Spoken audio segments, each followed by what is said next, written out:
আমাৰ অসমৰ এক অমূল্য সম্পদ অসমৰ জনপ্ৰিয় কণ্ঠশিল্পী জুবিন গাৰ্গৰ অকাল মৃত্যুৰ খবৰ সমগ্ৰ অসমবাসীয়ে মানি ল'ব পৰা নাই। ছিংগাপুৰত গৈ স্কুবা ডাইভিং কৰাৰ পাছতে অকাল মৃত্যুক সাৱটিবলগীয়া হয় আমাৰ অসমৰ অমূল্য সম্পদ জনপ্ৰিয় কণ্ঠশিল্পী কণ্ঠকাৰ জুবিন গাৰ্গ। এতিয়া অসমৰ ৰাইজৰ মাজত কেইবাটাও প্ৰশ্ন উত্থাপিত হৈছে। জুবিনক আচলতে কোনে মাৰিলে? আমাক উত্তৰ লাগে। জুবিন গাৰ্গৰ স্বাস্থ্যৰ অৱনতি হোৱাৰ পিছতো তেখেতক স্কুবা ডাইভিং কৰিবলৈ কোনে লৈ গৈছিলে? তাকে লৈ এতিয়া বিভিন্নজনে প্ৰশ্ন উত্থাপন কৰিছে। অসমবাসীৰ ৰাইজৰ কেইটামান প্ৰশ্নৰ উত্তৰ দিবলৈ আজি এই ভিডিঅ'টো বনাইছোঁ। জুবিনক কোনে মাৰিলে? আমাক উত্তৰ লাগে।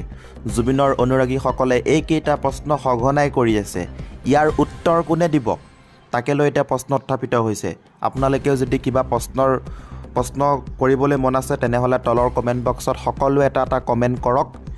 1 নম্বৰ প্ৰশ্নটো হৈছে জুবিন গাৰ্গৰ মৃত্যু নে দুৰ্ঘটনা? 2 নম্বৰতে প্ৰশ্ন উত্থাপিত হৈছে নে জুবিন গাৰ্গক কোনোবাই মৰিবলৈ এৰি দিছিল? 3 নম্বৰতে হৈছে কাৰণ ভুলৰ বাবে জুবিন গাৰ্গৰ মৃত্যু হ'ল। 4 নম্বৰতে নৰ্থ ইষ্ট ইণ্ডিয়া ফেষ্টিভেল আয়োজন কৰা শ্যামকানু মহন্ত তথা আয়োজন কমিটিৰ কোনো দায়িত্ব নাছিল নেকি? এয়া প্ৰশ্ন উত্থাপিত কৰিছে বিভিন্নজনে। 5 নম্বৰ প্ৰশ্নটো হৈছে উৰে নিশা গীত পৰিৱেশন কৰা জুবিন গাৰ্গক স্কুবা ডাইভিং কৰিবলৈ কোনে এৰি দিছিল? 6 নম্বৰ প্ৰশ্নটি হৈছে আধা ঘণ্টা সাগৰৰ গভীৰতাত পৰি থকাৰ পাছতো কিয় কোনো আগবাঢ়ি যোৱা নাছিল? তাকে লৈ এতিয়া বিভিন্নজনে প্ৰশ্ন উত্থাপিত কৰিছে। 7 নম্বৰতে জুবিন গাৰ্গৰ মেনেজাৰ সিদ্ধাৰ্থ সেই সময়ত ক'ত আছিল? 8 নম্বৰতে মেনেজাৰ হিচাপে জুবিন গাৰ্গৰ লগত চাহটোৰ দৰে থাকিব লাগিছিল সিদ্ধাৰ্থ, কিন্তু ক'ত গৈছিলে? 9 নম্বৰ প্ৰশ্নটো হৈছে জুবিন গাৰ্গৰ মেনেজাৰ সিদ্ধাৰ্থই হয়তো জুবিন গাৰ্গক বচাব পৰাৰ সম্ভাৱনা হয়তো আছিল এইবুলি প্ৰশ্ন উত্থাপিত কৰিছে।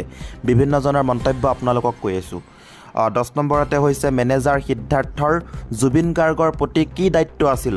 দায়িত্ব পালনত কিবা হেমাহি কৰা যেন লগা নাইনে আপোনালোকৰ? কমেণ্ট বক্সত সকলোৱে জনাব। 11 নম্বৰতে জুবিন গাৰ্গৰ পিছে পিছে সদায় ঘূৰি ফুৰা কেইজনৰ কোনো দায়িত্ব নাছিল নেকি? তাৰ লগতে 12 নম্বৰতে হৈছে জুবিন গাৰ্গৰ লগত থকা সকলে দায়িত্ব পালন কৰাত কিবা হেমাহি কৰিছিল নেকি? এয়া হৈছে সকলোৰে প্ৰশ্ন। 13 নম্বৰ প্ৰশ্নটো হৈছে জুবিনৰ সোঁৱে বাওঁৱে থকা সকলে জুবিনৰ সৰলতাৰ সুযোগ লৈ কেৱল টকা ঘটে। এই প্ৰশ্ন উত্থাপিত হৈ আছে বৰ্তমান সময়ত আৰু এই প্ৰশ্নৰ উত্তৰ বিচাৰি অসমবাসী আজি অপেক্ষাত আছে। সময়ৰ লগত সত্যই উন্মোচিত হ'ব, কিন্তু জুবিন গাৰ্গৰ মৃত্যুৱে যে অসমৰ সংগীত জগতলৈ এক অপূৰণীয় ক্ষতি আনিলে সেইটো অস্বীকাৰ কৰিব নোৱাৰি।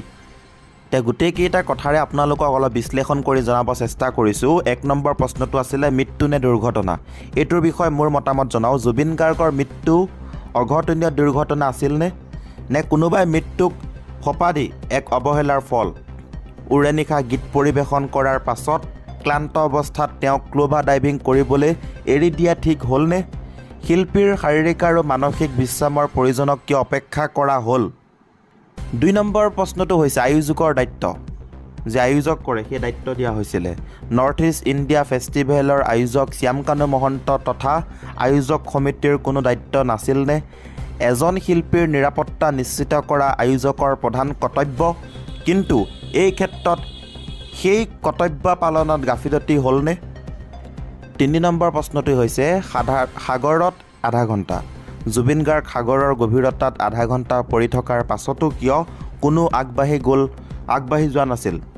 যদি সেই মুহূৰ্ততে তৎপৰতা দেখা গ'লহেঁতেন সম্ভৱতঃ তেওঁক বচাব পাৰিলেহেঁতেন নেকি? এই ঢিলাই কিয়? এইটোৰ ওপৰত মোৰ মতামত এটা আছে। মই আপোনালোকক ক'ব চেষ্টা কৰিছোঁ। 4 নম্বৰতে মেনেজাৰৰ ভূমিকা। মেনেজাৰ সিদ্ধাৰ্থ সেই সময়ত ক'ত আছিলে? মেনেজাৰ হিচাপে জুবিনৰ লগত সদায় চাহটোৰ দৰে থাকিব লাগিছিল, কিন্তু সেই সময়ত ক'ত হেৰাই গ'ল? যদি দায়িত্বশীলভাৱে সময়ত পদক্ষেপ লোৱা গ'লহেঁতেন হয়তো জুবিন গাৰ্গক বচাব পাৰিলেহেঁতেন কিজানি। জুবিনৰ প্ৰতি মেনেজাৰৰ দায়িত্ব কি আছিল? সেই দায়িত্ব পালনত অৱহেলা কৰা হৈছিল নেকি? প্ৰশ্ন 5 নম্বৰটো হৈছে লগত থকা লোকসকলৰ গাফিলতি। জুবিনৰ পিছে পিছে সদায় ঘূৰি ফুৰা কেইজনৰ কোনো দায়িত্ব নাছিলনে? অভিযোগ উঠিছে জুবিনৰ সৰলতাৰ সুযোগ লৈ কেইবাজনে কেৱল অৰ্থ উপাৰ্জনতে মন দি আছিল, কিন্তু প্ৰকৃত সুৰক্ষাৰ দায়িত্ব পালন কৰিবলৈ আগবাঢ়ি অহা নাছিল। জুবিন গাৰ্গৰ সোঁৱে বাৱে থকা সকলে দায়িত্ব পালনত গাফিলতি কৰিলেনে? সেই অৱহেলাই আজিৰ দিনত অসমক নিজৰ ৰজনীগাবৰ হেৰুৱাই দিলে নেকি?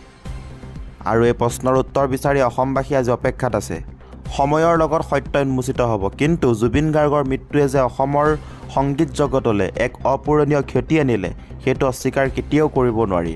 আৰু জুবিন দা, তুমি য'তেই আছা, আমাৰ চেনেলৰ ফালৰ পৰা লগতে মোৰ ফালৰ পৰা তোমাক শ্ৰদ্ধাঞ্জলি জ্ঞাপন কৰিছোঁ। তুমি য'তেই আছা ভালে থাকা, কুশলে থাকা, তাৰে মই আশা কৰিছোঁ।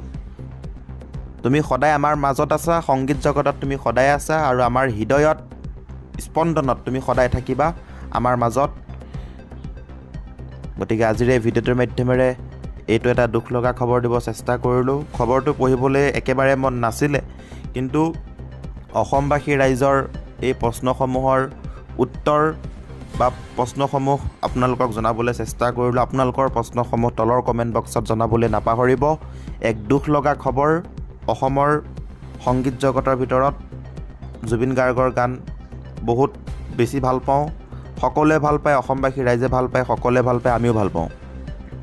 গতিকে তেওঁ য'ত আছে বৰ্তমান সুস্থ থাকক, সবলে থাকক, ভালে থাকক, আমি তাৰে আশীৰ্বাদ কৰিছোঁ আৰু তেখেতক শ্ৰদ্ধাঞ্জলি জ্ঞাপন কৰিছোঁ।